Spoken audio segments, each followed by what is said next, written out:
forget. I like watching my back now. I'm a little freaked out still, but...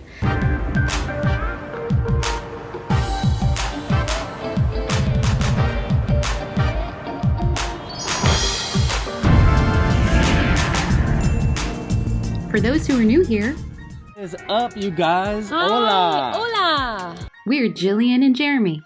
Despite the you-know-what, we made 2020 our best year ever by trading our jobs for plane tickets and becoming traveling do-gooders. Is that a word? Mexico was number 1 on our adventure stop. We spent 2.5 months there and had an amazing time despite restrictions. Destination 2, Anjos D'Ajuda, located in the Bahia state of Brazil. We've spent the last month acclimating and navigating as foreigners and kicking off our volunteer work with 2 phenomenal organizations. We could have never predicted the tables would turn and we would need one of these organizations.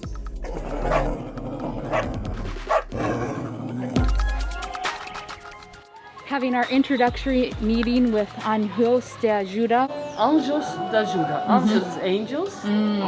D'Ajuda, we live in Arraial D'Ajuda, Yep. and so Ajuda is actually help. Yep. And angels are the people who help them, but also the animals themselves. So it's a double meaning. To figure out how we can help. We spent the next 2 hours with Jeanette, the president of Anjos D'Ajuda, to learn about her story, the evolution of Anjos D'Ajuda, and all the activities and help she and her army of volunteers do for both the animals and community here in Arraial D'Ajuda. The idea is better life for everybody. For the people and for the animals. Anjos D'Ajuda's 2 primary goals are education and population control. Tell people about the importance of castrate and sterilize. If everybody does that, then we don't have all these dogs and cats in the street. And now the parents know that, oh, if my cat or dog is sick and I don't have money, I doesn't have to suffer anymore because they will help us. Starting with the kids is the way to go. Plus you're teaching them behaviors. This is great. However, a significant amount of time is being spent rescuing and caring for animals as well as helping get those animals adopted. At this moment, many people don't have a job. They earn very little money. Most people were fired since March. So they can't even take, they don't have even food for themselves. Yeah.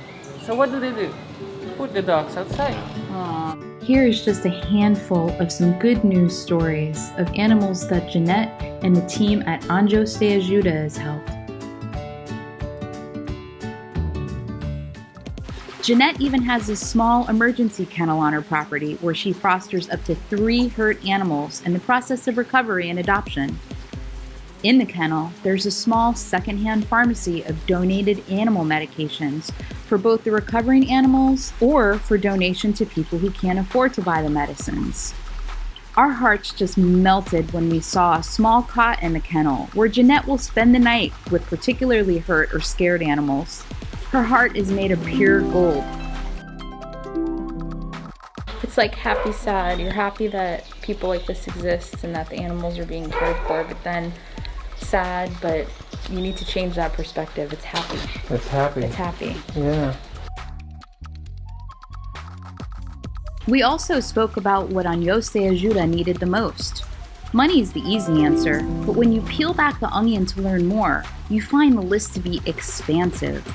From big items, such as a used car to rescue and transport the animals for neutering, from a large gate to segment property on Caesar, one of ADA's top volunteers, where he fosters and rehabilitates over 30 animals at any given time, to recurring items such as the cost to neuter homeless animals and stop the spread, to small but essential items such as food and medication for the animals. So hungry. The key is be transparent. We've since spent time with Jeanette learning what a day in her life looks like.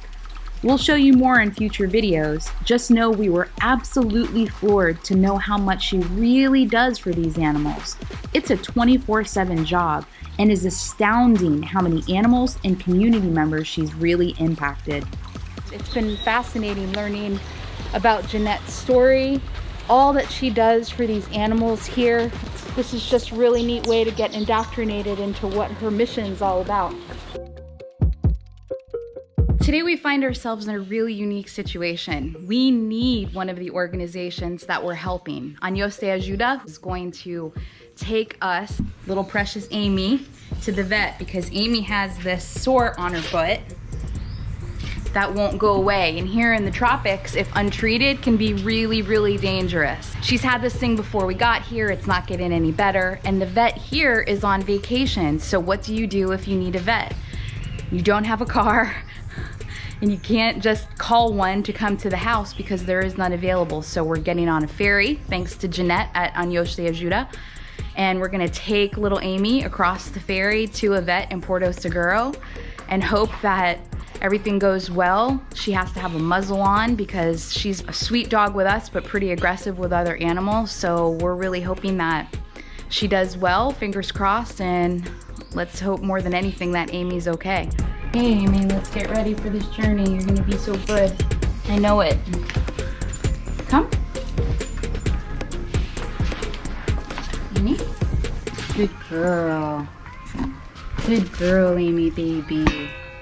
Good girl. Come, you is a good baby. Good baby bear, come. I can grab her. Yeah, Jeremy can. Oh. Oh, goodness Oh, gracious. So strong. Okay, Okay. thank you. There you go. Yeah.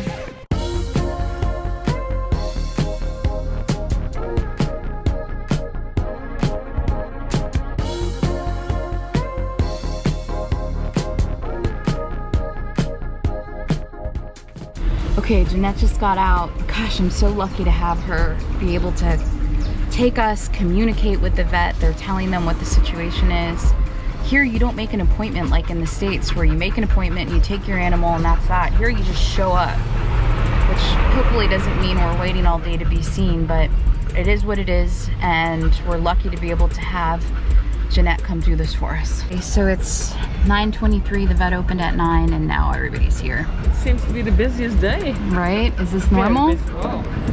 Wow. She said, Do you take like a number, or how does this work? no, I told her. She said, you wait until I come over.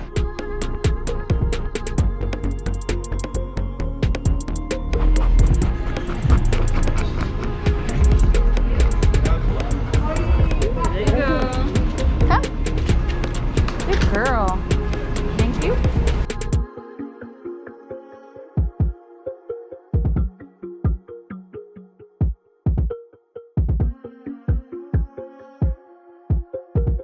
After Jeanette described the issue, the vet examined Amy and determined the bump should be removed and biopsied. For reference, here's the vet costs in Brazil. Since the vet didn't think this was an emergency, we decided to hold off until Amy's mom returned home in December. Amy, good job, baby girl. Ooh.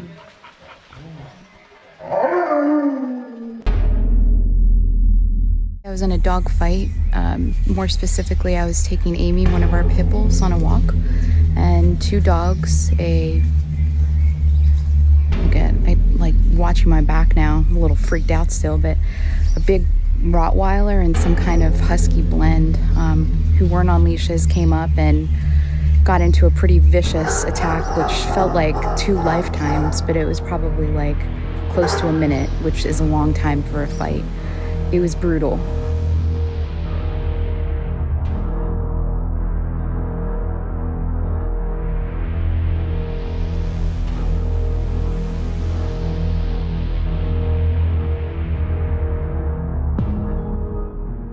We're fine, Amy's fine. I'm not saying this because I'm looking for sympathy or anything like that. This is a Thursday public service announcement that you really need to keep your pets on leashes even when you think they're fine and they're friendly and they're not gonna attack. They'll attack, and they attacked. They see a dog down there watching. Okay. Easy, easy. To end this story on a positive note, Anjos D'Ajuda once again came to our rescue and got in touch with the owners of the 2 dogs to let them know what happened. Of course, they were completely horrified, repaid the vet bill for Amy's emergency services, validated that the dogs had their rabies shots so I didn't worry about the bites that I received, and vowed to do something about their gate, which, like this one, enabled the dogs to just run out whenever it was open. Another day, another adventure. We look forward to the next one being a lot more positive. In the meantime, We're in Brazil. We're in Brazil. go create your own adventure. Check out Ninja's new mask. Can you see me smiling?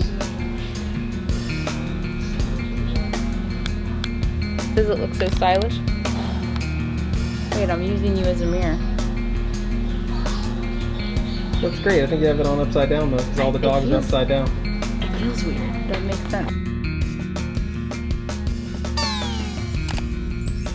Peace!